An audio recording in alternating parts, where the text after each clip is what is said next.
இந்த இன்ஃப்ளூயன்சருக்கும், கிரியேட்டருக்கும் நெறைய வேறுபாடுகள் இருக்கு. இப்ப கிரியேட்டர் அப்படிங்கிறவன் வெறுமனே அவன் ஒரு ஒரு பொருள ஒரு ஒரு கன்டென்ட்ட உற்பத்தி மட்டும் செய்து, அதிலிருந்து வரக்கூடிய இந்த விளம்பர வருவாய மட்டும் எடுக்கக்கூடியவனா இருக்கான். ஆனா இன்ஃப்ளூயன்சர் அப்படிங்கிறவன் வேற ஒருத்தனா மாறுறான். அவன் என்ன பண்றான்னா, இன்ஃப்ளூயன்ஸ் பண்றான். அவனோட வேலையே என்னன்னா, தன்னுடைய உடல் மூலமா, தன்னுடைய பேச்சு திறமை மூலமா, தன்னுடைய அ அறிவின் மூலமா உங்கள இன்ஃப்ளூயன்ஸ் பண்ணி, உங்ககிட்ட ஏதோ ஒன்ற விற்று, அது மூலமா பணம் சம்பாதிக்கிறது தான் அவனுடைய நோக்கமா இருக்கு. ஆனா ஒரு கன்டென்ட் கிரியேட்டருக்கு அப்படி கிடையாது. இப்ப நீங்க வந்து முன்னாடிலாம் பார்த்தீங்கன்னா, மதன் கௌரி இருப்பாரு.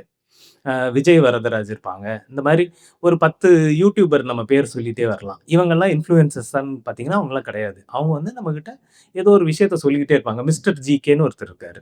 அவரு வந்து என்ன பண்ணுவாரு, ஏதோ ஒரு அறிவியல் பூர்வமான விஷயங்கள மட்டும் நம்மகிட்ட சொல்லிட்டு இருப்பாரு. இவரு கன்டென்ட் கிரியேட்டரா இருக்காரு. ஆனா, வேற ஒருத்தர் வராரு. இப்போ ஒரு டாக்டர் இருக்காரு. பிரதீப் ஜானோ ஏதோ ஒரு டாக்டர் இருக்காருன்னு வச்சுக்கோங்க. அவர் பேர் எனக்கு தெரியல. அந்த டாக்டர் வந்து என்ன பண்றாருன்னா, அவரு எல்லாத்தையும் அறிவுபூர்வமா நமக்கு சில விஷயங்கள் சொல்லிக் குடுத்துக்கிட்டே இருக்காரு. கூடவே என்ன சொல்றாரு, இந்த மருந்து வாங்கி நீங்க சாப்பிட்டீங்கன்னா, உங்களுக்கு உடம்புக்கு நல்லது. அப்படின்னு நடுவுல வந்து புகுத்திட்டு போயிட்டே இருக்காரு. அப்ப நம்ம என்ன நம்புறோம்னா, இவரு எப்பவும் நல்லது தான சொல்லுவாரு. அப்ப இதுவும் அவர் சொல்றது நல்லதா தான் இருக்கும் அப்படின்னு நம்ம நினைக்கிறோம்.